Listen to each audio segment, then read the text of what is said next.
Hey guys, and welcome back to Z3 Cubing. I'm here at US Nationals 2023. It's Thursday morning, the first of 4 days of competition. Let's go check it out.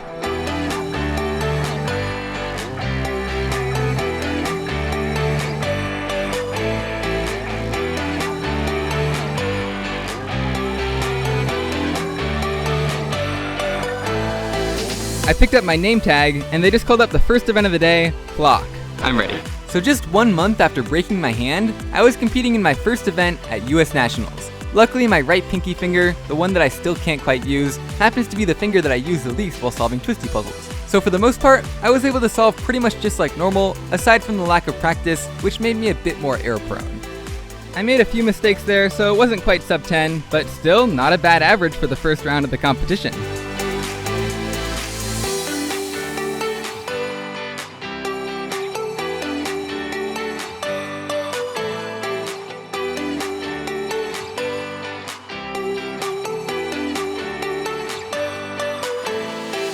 Well, they just called up the first group of Megaminx, and I just realized, I'm in it. I haven't solved a Megaminx in like a month, so let's just try not to embarrass myself.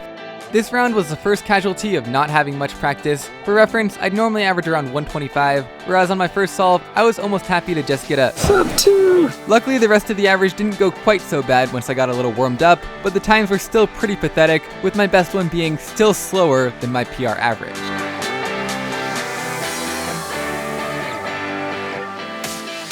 I'm headed upstairs to watch the next event, 3x3 multiple blindfolded. The first challenge though is to figure out where it is.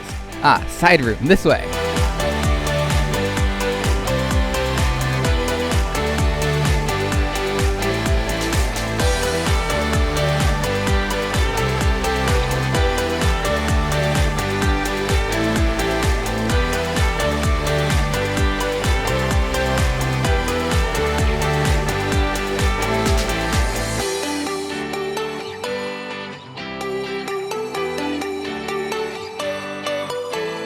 Alright, that was lots of fun to watch as always. Now I guess it's time for lunch. Yum.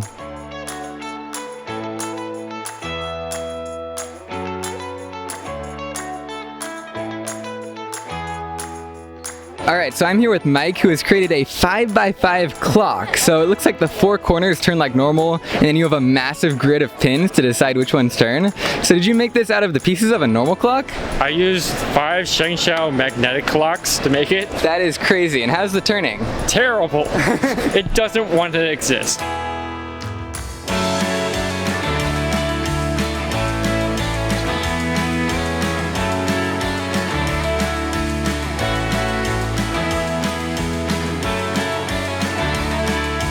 Back from lunch. I don't compete again until later in the afternoon, but next up we get to watch 5x5 and 7x7.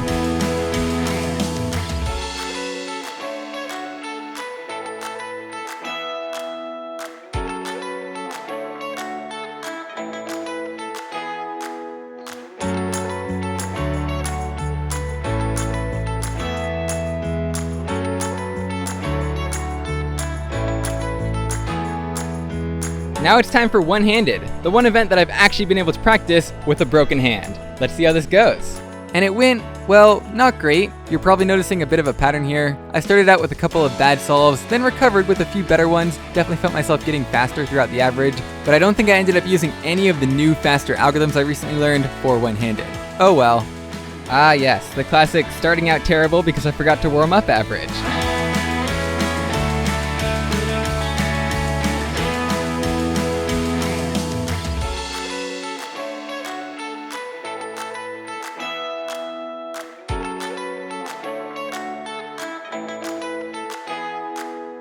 Time to make the trek back to the side room for the last official event of the day, fewest moves. I want to get at least one good single throughout this competition.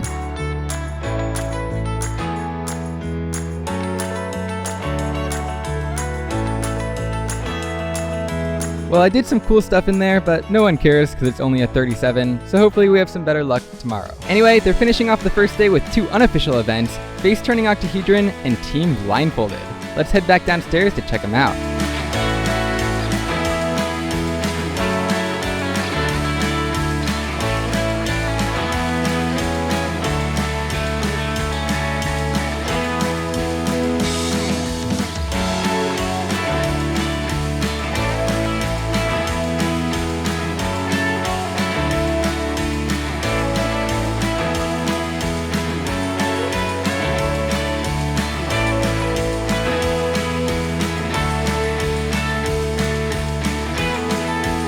And after 13 straight hours of cubing, that's the end of day 1, but there's a whole lot more in store for tomorrow.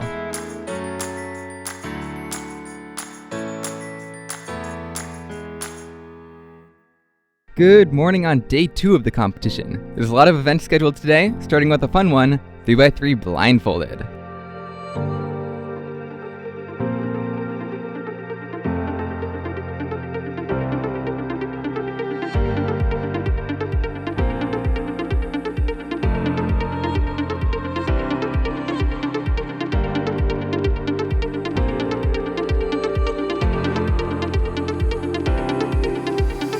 Man, that's impressive.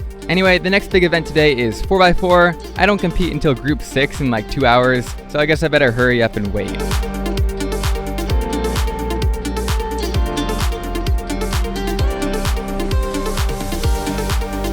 4x4 honestly went about as well as it could have. I still made a few mistakes here and there, but if any of those slower times had been just a little bit faster, this average could have easily beaten my PR. For some reason I find I'm remarkably consistent in 4x4 across different competitions. Not quite a PR, but that was a pretty good average. And I guess 4x4 has taken a while because it is lunchtime already. Yeah.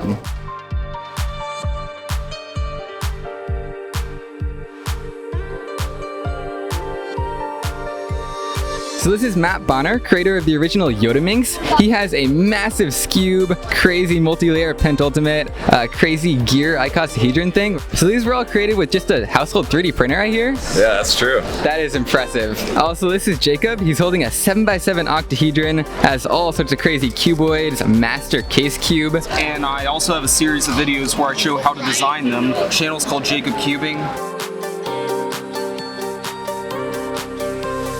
Now the next event that I'm too slow to compete in is 6x6. I guess it's time to track down Max Park.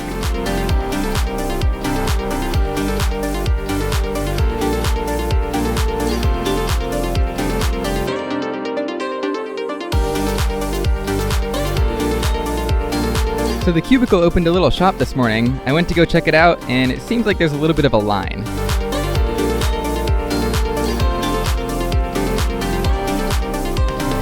Just picked up my 6th shirt from a US Nationals. I'm racking up quite the collection here. Anyway, next up it is Scube time. This is one of the harder events to practice with a broken hand, so I won't get my hopes up.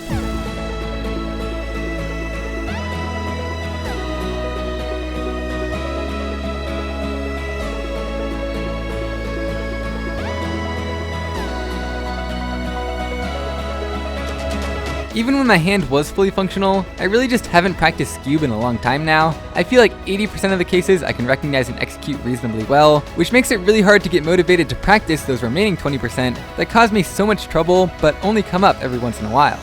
Well, that was almost good until that last solve when I got my least favorite case, did about 1 million sledges to solve it, and still ended up with a +2. But it looks like the last first round of the day is square one. I was just 2 seconds away from making the qualification time, but at least we can watch.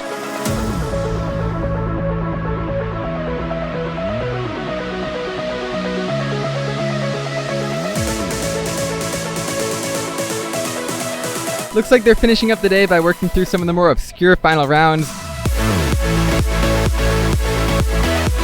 That's Tommy Cherry with a world record average in clock, 3.50. The Great Migration to the FMC room. Time for attempt 2. Well, I guess a 35 is better than a 37, but this evening, instead of unofficial events, we're gonna have a few cubing related seminars. Let's watch them.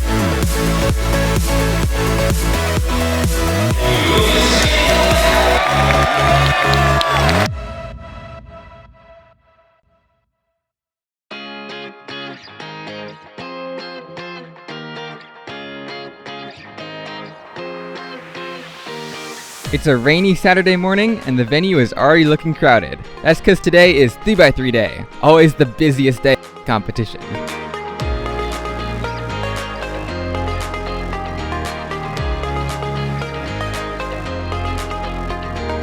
But first, we have 2 more big events this morning, 2x2 and then Pyraminx. No real expectations for those, let's just try and get a decent average. 2x2, the event where I've averaged the same thing for literally 6 years because I don't feel like learning 50 algorithms just to shave off a second or 2. This was a pretty typical decent performance for me, can't complain about a 5-second Ortega average.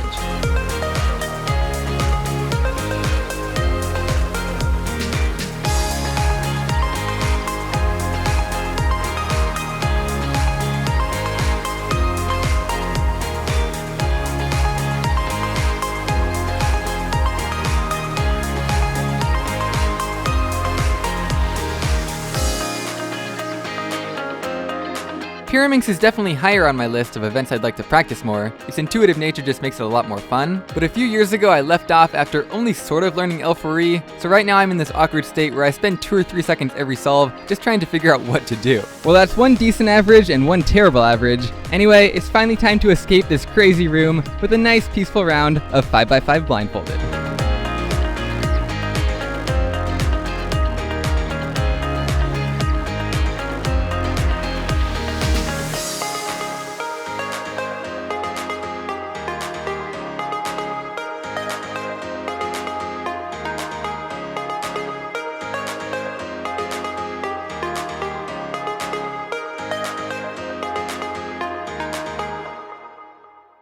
Lots of really impressive successes in there. That's the one event I've still never completed. Anyway, time for lunch. Yum!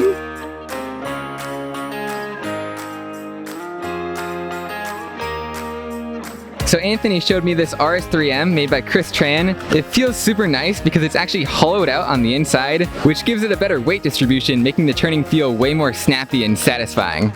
This is a custom stack mat timer. When you first put your hands on it, it gives you 15 seconds of inspection. There's warning lights at 8 and 12 seconds, then you can start and stop the timer like normal, and if you take too long during inspection, it'll also add on the appropriate penalties. And back into the chaos, it's 3x3 time. I'm in group 12, I don't think I've ever seen a round with that many groups, so I might be waiting around for a while, but let's try and get a good average.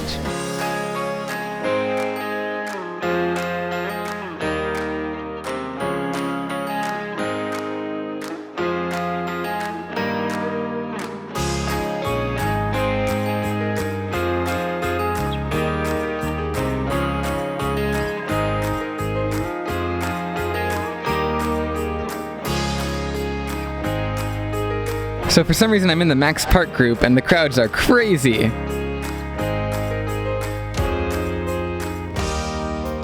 Unfortunately, I think the lack of practice from my hand conspired with the nerves from hundreds of people sitting in front of me to make my last average at US Nationals this year a little bit rough. I wasn't quite in the zone look-ahead wise, and I made a few mistakes here and there, leading to a couple of decent solves, bookending a bunch of terrible ones. Well, the average was obviously garbage, but wow, that has got to be the wildest crowd I have ever been in front of. They just announced this is now the biggest cubing competition in history with over 1,000 competitors.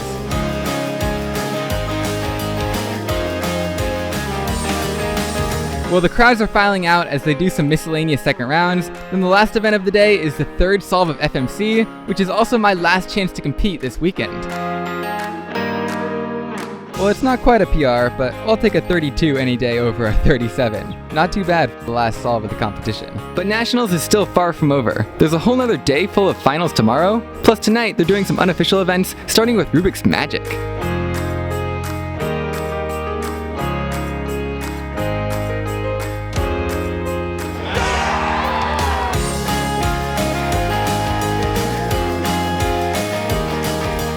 Next up is the crew battle. East Coast versus West Coast in teams of 5. They pick a random event, each team sends up a representative to race, and the winner gets a point, and the first team to 13 points wins.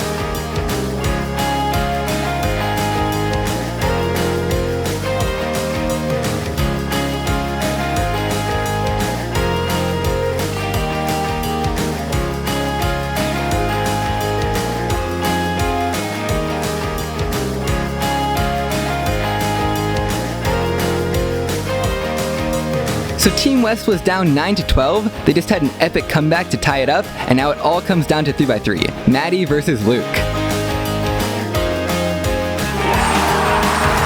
And it looks like Team East secured their victory at the last second.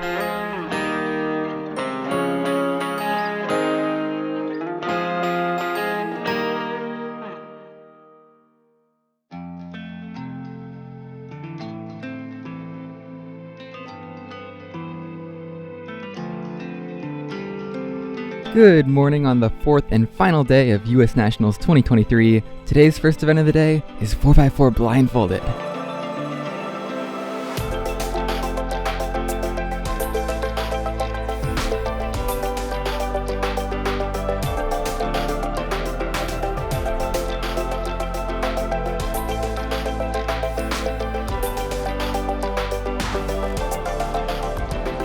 Now for the rest of the morning, it looks like they're gonna do 8 different rounds of semifinals, and then the real fun will be starting this afternoon.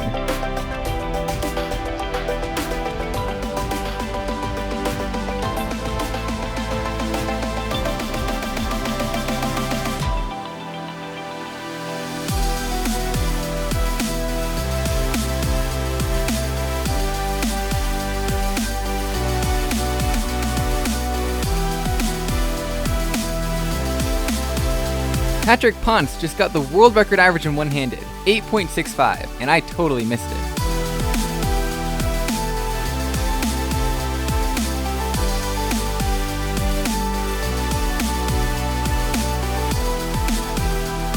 The crowds are growing as they finish up the last few rounds before finals. But first, it's time for lunch. Yum.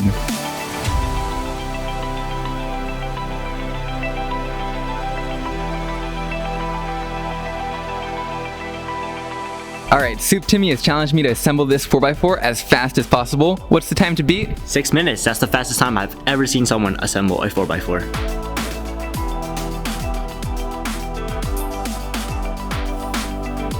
And 5:14.